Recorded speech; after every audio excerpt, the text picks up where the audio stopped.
All right, everybody, welcome back again to the Entrepreneurial Web. I'm your host, Jeremiah Fox. A little switch of gears here. We are in Mineola, New York at Royal Jiu Jitsu. First segment, we were speaking with the head instructor, Matheus Lutes. We are now joined by his wife, Alicia Lutes. She is also a Brazilian Jiu Jitsu practitioner. You don't have 5 titles yet, right? But you're working on it. I'm working on it. I definitely want to get up there. She's a blue belt under Marcelo Garcia as well. She's a co-owner here at Royal Jiu Jitsu. She has a background in elementary and preschool education. Yes. As well as mental health. Yeah. So give us a quick breakdown, background. You grew up nearby here in Long Island. I actually grew up a town over from Mineola. All of my friends lived in Mineola, so we were always in Mineola, hanging out on Jericho or on Hillside, which is the street next to us. And it was always fun here. The community is very close. It's very welcoming, very supportive. I've lived in other places in Long Island, in Suffolk and Nassau. And I just felt that Mineola has a different community vibe. Like, they really care about you. Like, when we posted coming soon, we have a coming soon sign outside, since we can't open yet. for like a year. I got a call from the Mineola Chamber of Commerce, actually. Nice. the president. And now I'm like talking to him all the time. I became a member of the Mineola Chamber of Commerce, and he actually put me in contact with a lawyer that's helping businesses that can't open and who didn't get the loans, and who's fighting for those businesses. So it's nice. It's almost like I have an extra family in the community. That is, and it makes the biggest difference. I know where my places are at in Windsor Terrace in Brooklyn, same thing. The community is very intertwined. Almost all the business owners live in that neighborhood. There's not a lot of guys coming from like other places that like have delis and stuff there. We all kind of live there, and we definitely have banded together. And even the other restaurants, we're not like in competition with each other. It's like, how can we support each other through this? Because we want to, it's a vibrant scene attracts like more people, and it's just more visibility, and that's what we all kind of need. Strength in numbers too. So what was your feeling when the decision was made, like, we're going to open a jiu-jitsu school in Mineola? Before I met Matheus, like, we've known each other 4 years, 4.5, 5 maybe. I always wanted to open my own academy, and then when jiu-jitsu. In jiu-jitsu, really? Like when I started, I like instantly fell in love with it, and I was just like, my goal is to get a black belt and open my own academy one day. And when Matheus and I met, something that we had spoken about obviously were, dreams or aspirations that we have for the future, and we both shared that.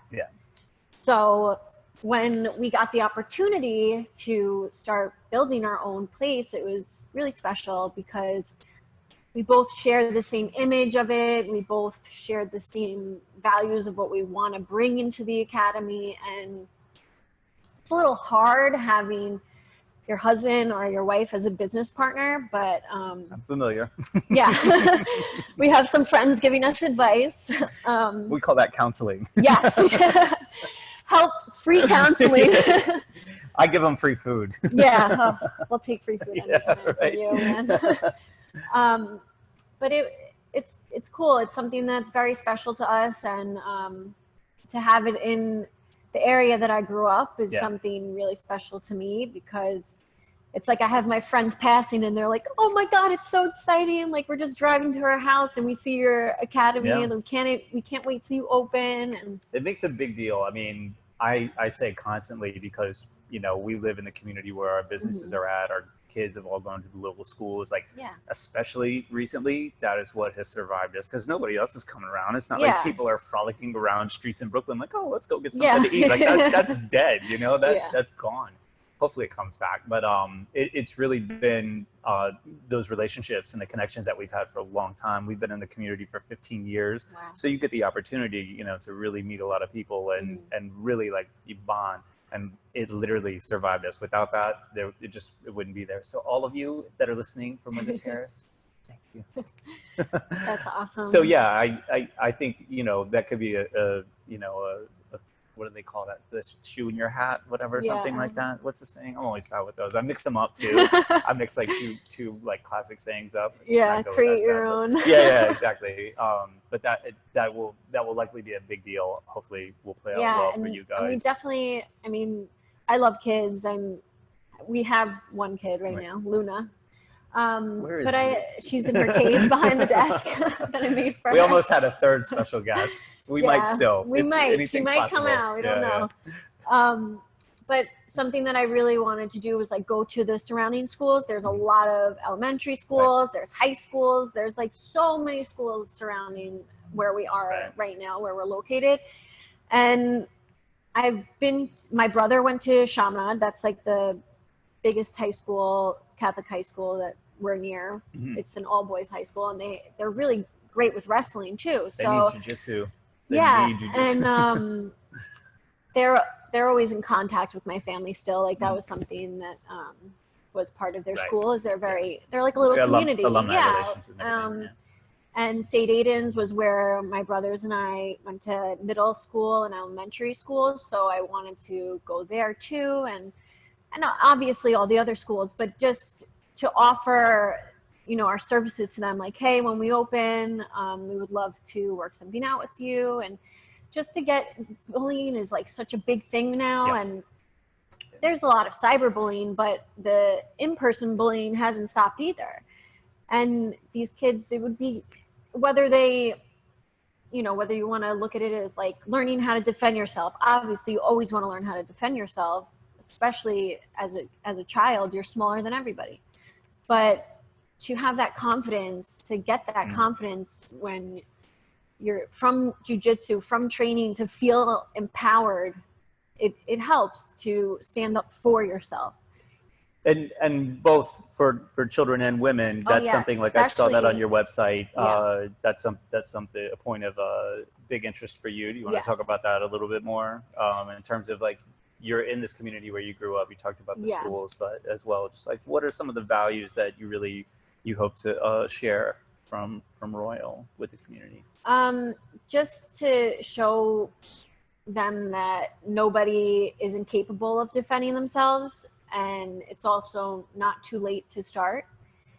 And being that, sometimes Matheus is a little intimidating, so I feel like with women, seeing that there's a woman here and we're a family, that we want to bring them in and treat them like their family. And like their whole family could come. Yes, exactly. Like they're not just dollar signs to us. Like I really want to impact their lives in a positive way. And especially women, like obviously it speaks to me more being a woman.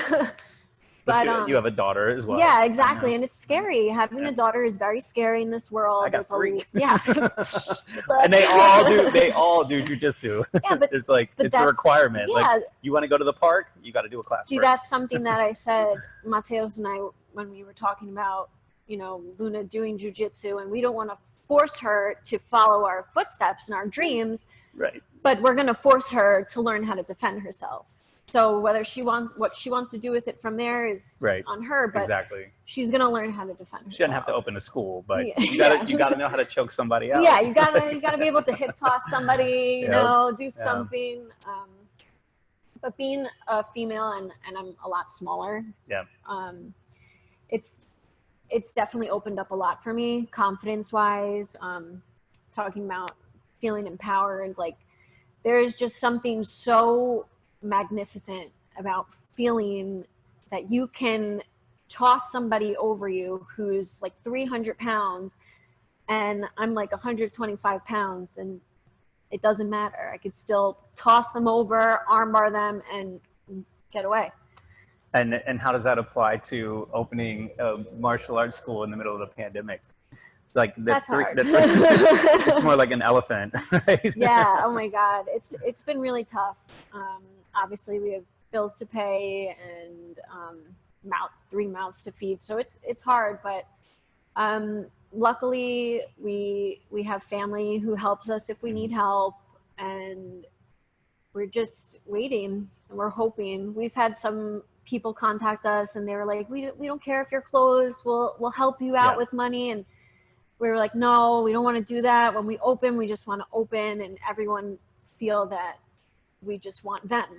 Not obviously the money is a great aspect. We need to stay open. You have to have that. But we want the people. We want the community. We want people to come in and feel like they're not judged, you know, that they're not going to get yelled at for bowing or not bowing, or, you know, little crazy things that some academies make you do and make people feel a little uncomfortable. We just want them to come, train, have fun, hang out, and that's it. And in terms of your intention with the schools, how did that feel when you were like, we're going to open a martial arts school? I'm going to go to the schools, and you're like, oh, yeah, there are no schools anymore. that was a little discouraging, especially because when we do eventually open, we aren't going to start kids classes right away. We want to give some time in between.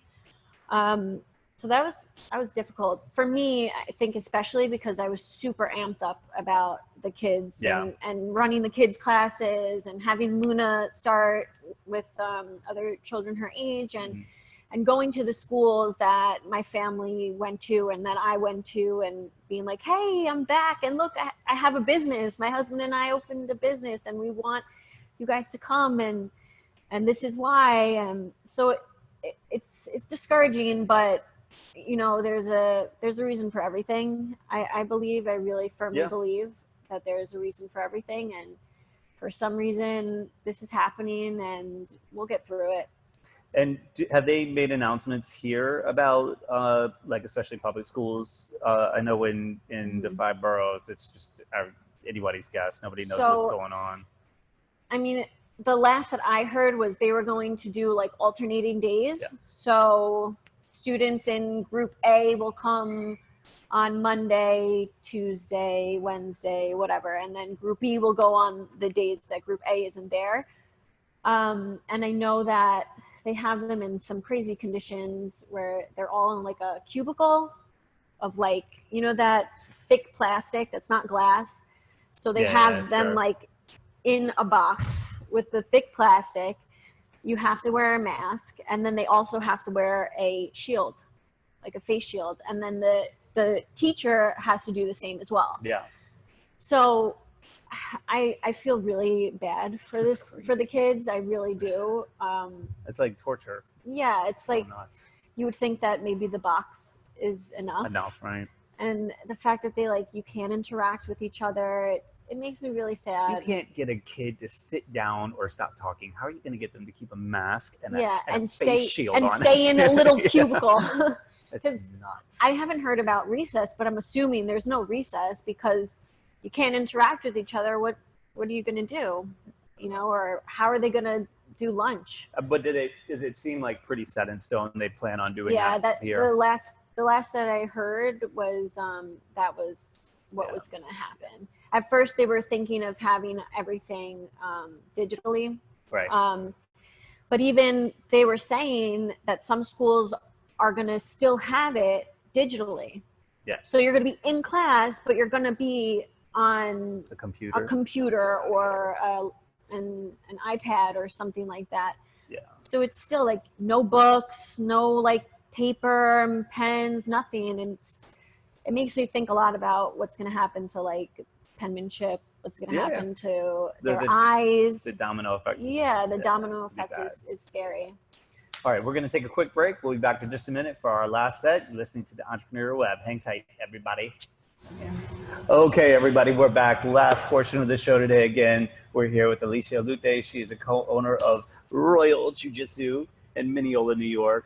We were talking previously about the situation here, you know, what's happening with the schools, because the intention for the school was to be an asset to the community, you know, helping young people develop self-defense, confidence. Even I find it's even useful for cyberbullying because I feel like the response is the same. It just looks different, you know. Yeah, and it also, there's a lot of self-control that you learn from jiu-jitsu. So maybe not if someone just calls you a bad name and is like, you know, jumping down your throat, maybe learning to be like, they're not worth it. I'm gonna walk away. That's always what I tell my daughters. Like, if they're not touching you and you can walk away, you just walk away. Yeah, let them keep typing to themselves. Right. And also, you know, empowering women and helping the community in that way. But you also have a background in mental health. What will tell us about that? Because I don't know. I'm fishing. I was like mental. So it's mental health counseling, school counseling, and it's just basically what it is. So with school counseling, I could work in a school as like the counselor. So the counselor, if you remember going to the counselor's office. Yeah, I do many times. Yeah, so that would be me. But also mental health counseling in the sense of group counseling, one-to-one counseling. I always wanted to do teaching and some sort of therapy or counseling, just because I feel like it goes hand in hand. And like you said, I'm like a big advocate for children. So I felt if I could give them more, I want to give them more. Yep.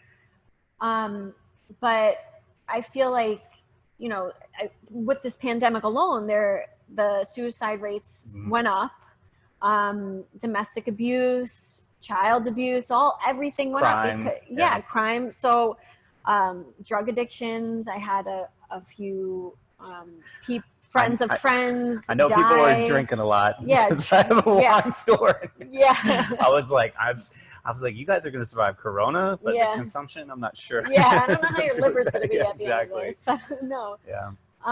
So I feel, you know, mental health isn't just going to a therapist and sitting down. That definitely, you know, does a big number. I have used counseling in my childhood, and, you know, I recommend it for everybody. Like, I still have, sometimes I call my therapist and I'm like, I need to talk to you. Like, please, I need to talk to you today. It's good to go and have somebody you can talk to, somebody who's always there with the unbiased, open arms. Like, hey, I'm going to tell you what it is. If you're being the D-I-C-K, you're being a D-I-C-K. You can curse. Okay. Yeah. If you're being a dick, you're being a dick. You know,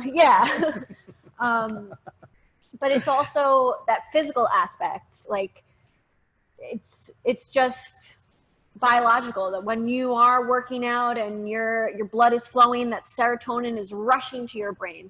So for me, I'm more of a holistic person. I like holistic approaches. If you have a headache, I'm not going to tell you go take Tylenol or something like that. I'm going to say, well, did you have enough water today? Or you need a class. Did you eat? You need jiu-jitsu. Yeah. So, you know, for me, physical activity is huge for mental health. I feel like they go hand in hand, whether you're, you know, lifting, doing yoga, just being physically active, moving, dancing. Like, just sometimes I wake up and I'm feeling like in a crappy mood, and I'll put on music and Luna and I will just dance and just dance while we make breakfast, and I'll feel so much better. Right. And obviously it's fun to do things like that with her, but I feel like just in general, getting my body moving and getting that serotonin moving to your brain. If you just sit every day and you do nothing, which is something that's happening a lot during this pandemic, it's crazy. You're going to feel like shit. You're going to feel depressed. And I just want to tell everybody, like, don't stop moving. Yeah. Don't stop moving. Whether you get up and you just like walk up and down the stairs a few times, like, just, if you're still quarantining yourself inside your house, you can move inside your house, you know. You can go outside. Yeah, you could go outside. Just don't stop moving. I'm really concerned, like, what are the implications for all these people, especially like what we were talking about, you know, earlier. It's like Zoom can only go so far, especially like for jiu-jitsu. I mean, my wife is, we all take Samba as well. That's cool. So it's like the dojo was always closed on Sunday, but Samba was on Sunday, and I was like, well, it's Brazilian. Let's give it a try. No, my wife had been dancing with this lady for a long time, and she's great. But it was that same thing, like, just get up and get moving. It doesn't release the same endorphins as live training, but it always made me feel better. So that she's continued to do that, and that's been okay. But like, the lady's not making any money off of it. She's just like doing it out of the goodness of her own heart, which is crazy. Like, we invited her to the restaurant. It was like, let us buy you dinner. Yeah. But like, if people don't get up and do that, like, just get moving. And if they continue to keep places like martial arts academies, which specifically help with that. Yeah. Like, it's like, yeah, you're going to be able to defend yourself, but the likelihood that you're ever going to have to use that is going to be so slim. But your ability to change your mood, but I mean, it's just like your ability to change your mood and like your outlook on the world, that happens every day. And that's what the training is really about. So when you're not allowed to offer that, like what is that going to do to the world? It's like, it's almost like they're making jiu-jitsu illegal. Yeah. Or even lifting, even going to a regular gym. Right. They don't have anything. And it's like, how are you going to tell people that as everyone's health is declining, you want them to keep declining their health and their mental health and drinking as much as they are, and go out there and buy a beer and drink. It's more like a case of spirit. It's insane. It's definitely it's pretty backwards. Right. Like telling people to stay inside, which if you're remaining the 6 feet, if you're following the guidelines and you're being safe and you're doing what you need to do to be safe, why can't we go outside? You need the sun, the fresh air. Right. I mean, I don't know.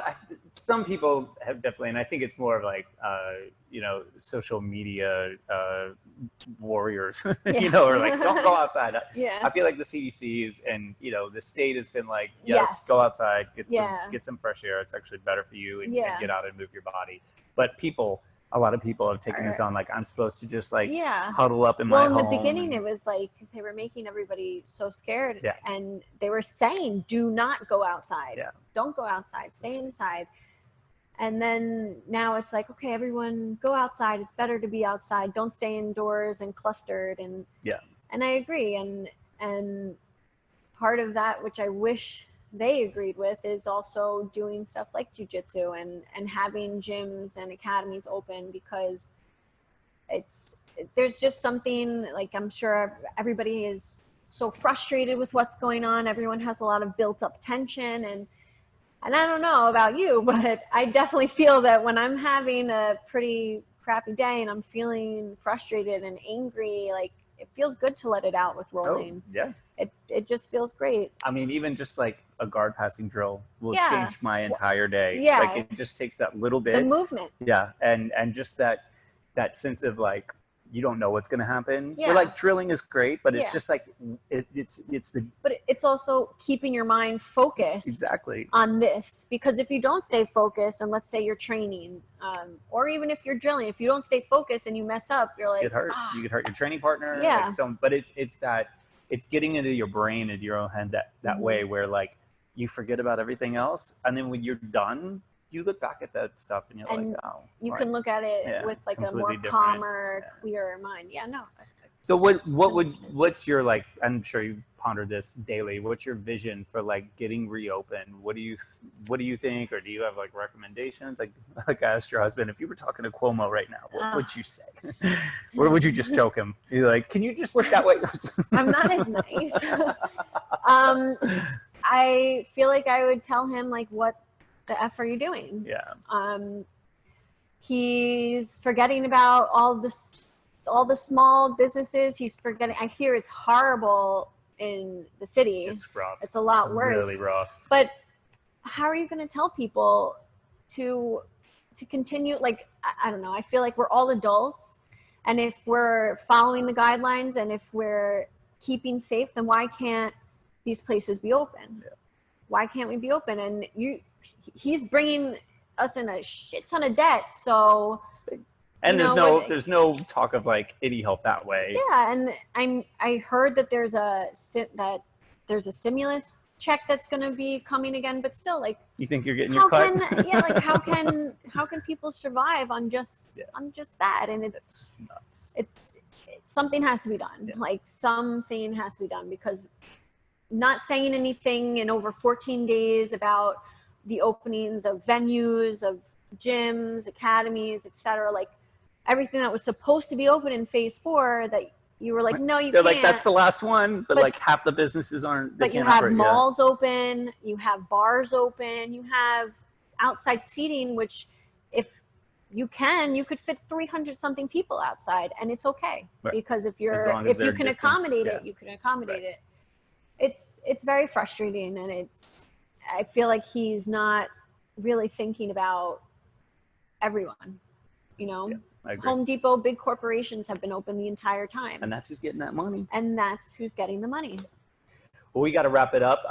You want to tell people where they get, if they wanted to find out more about your school and get in touch with you? If you want to contact us, you can visit our website, royaljiujitsuacademy.com. And on there, it has the buttons, the little icons for all our social media. There's also a page where you can email us, contact@royaljiujitsuacademy.com. And I'm always open to answer anyone. Awesome. Well, thank you so much. Thank really you. Pleasure really to have an in-person interview. Yeah, good. Cool, right? And I wish you guys all the best of luck and look forward to the future. Yes. All right, everybody. I wish you all the best of luck too. Yeah. Stay safe, but move. Get out there. Keep moving. Do some stuff. Go move today. Sharpen your brain. Have a great weekend, everybody. We'll see you next week. You're listening to the Entrepreneurial Web. Bye.